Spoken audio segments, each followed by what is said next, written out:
Dans cette troisième vidéo sur la proportionnalité, je vais t'expliquer comment on utilise les pourcentages.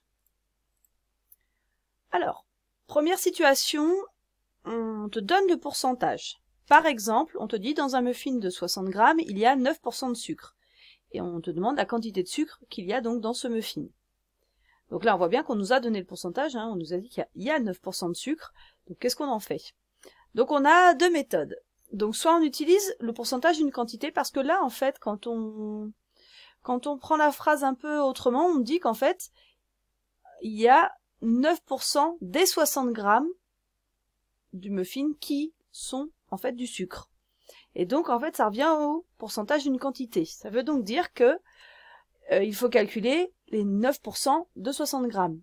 Et ça on l'a fait dans la vidéo précédente.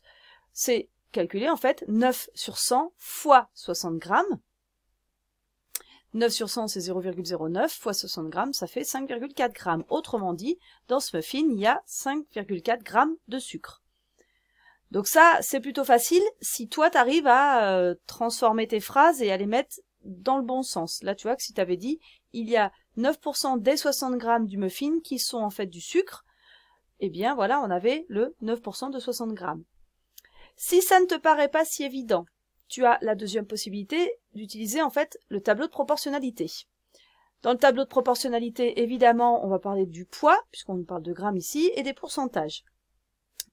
Donc, on se dit d'accord, dans le poids, alors il y a un poids qu'on ne connaît pas, puisque c'est la quantité de sucre, justement. Il y a un poids qu'on connaît, les 60 grammes du muffin. Et en fait, justement, c'est là où il faut faire attention et qu'il faut rajouter une information. C'est-à-dire que là, on voit qu'il n'y a que deux nombres qui sont donnés dans mon texte, le 9 et le 60. Mais, il faut à un moment poser ce 100%. 100%, c'est quoi? 100% du poids, bah c'est qui? Bah c'est les 60 grammes. Autrement dit, en dessous du 60, il faut mettre le 100%. Et nous, ce qu'on cherchait, eh ben 9% représente quel poids? Pour trouver ce nombre, on fait un produit en croix. On fait donc 9 fois 60 divisé par 100. Et 9 fois 60 divisé par 100, ça fait 5,4. Et donc, on conclut la même chose qu'avec la méthode 1. Donc là, tu vois, c'est à toi un peu d'ouvrir tes yeux et de voir un peu ce que tu sais faire. Je dirais que normalement, le tableau de proportionnalité, c'est peut-être le plus simple, parce que en fait, il suffit de remplir les cases. Maintenant, la seule grosse difficulté, c'est de placer ce 100% qui est quelque part. Et de pas l'oublier, parce que sinon, tu vas être ennuyé, puisque sur 4 cases, t'en auras que 2. Bien, donc ça, c'était la première situation où le pourcentage était donné. Dans la deuxième situation, justement, on ne nous donne pas le pourcentage, et c'est justement la question. Donc par exemple, on nous dit, sur 135 élèves de 3e, 114 ont obtenu le brevet. Et on nous demande quel est le pourcentage des élèves de 3e qui ont obtenu le brevet. Donc là, il faut absolument regarder ta question, puisqu'on cherche le pourcentage des élèves de 3e. Donc les élèves de 3e, c'est notre groupe total. Première méthode, on utilise un tableau de proportionnalité, et on a le même problème que précédemment, qui est que dans notre texte, on n'a que deux nombres, 114 et 135. Et donc, il nous manque le 100%. Et comme je viens de le dire, comme on cherche un pourcentage des élèves de 3e, ça veut dire que le total des élèves de 3e, autrement dit, les 135 élèves, c'est eux qui représentent le 100%. Et donc, nous, on est en train de chercher, les 114 élèves représentent, eux, quel pourcentage? Eh bien, comme tout à l'heure, on peut utiliser le produit en croix. Alors après, tu utilises les méthodes que tu veux. Tu peux revoir la première vidéo pour cela. Donc là, on va faire la diagonale qu'on connaît, 114 fois 100, divisé par 135, et ça nous donnera ce qu'on cherche. Quand on calcule, ça fait pas tout à fait, enfin c'est pas un calcul exact, ça fait à peu près 84,4. Et donc on peut conclure que environ 84,4% des élèves de 3e ont obtenu leur brevet. Je fais une petite réflexion qui dit quand même que à chaque fois que tu parles d'un pourcentage, c'est pourcentage de quelque chose.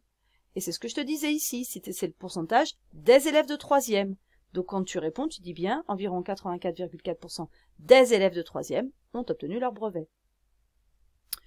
Une deuxième méthode que tu pourrais utiliser aussi ici, c'est en fait les proportions.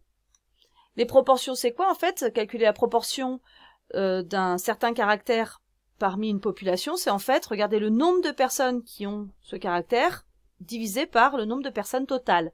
Autrement dit ici, c'est de regarder combien ont obtenu le brevet, donc 114, sur combien? Sur 135. Et tu vois que tu le dis, hein, il y a donc 114 élèves sur 135 qui ont obtenu le brevet, et on voit bien qu'en fait on l'écrit à peu près de la même façon, hein. Ça se lit, 114 sur 135. Cette proportion, ça nous donne un nombre décimal qui est 0,844. Oui, mais ce nombre, il faut le passer en pourcentage. Autrement dit, alors on a deux façons de faire, hein. Soit on le multiplie par 100 directement, soit on dit, ah oui, mais ça c'est 84,4 centièmes, autrement dit 84,4%. Et on finit notre phrase, qui est la même que tout à l'heure, environ 84,4% des élèves de 3e ont obtenu leur brevet. Donc voilà comment on peut utiliser les pourcentages. Donc soit on connaît, soit on ne connaît pas le pourcentage. Et tu vois que dans les deux cas, on peut facilement trouver la solution. À toi maintenant de te mettre sur ce style d'exercice.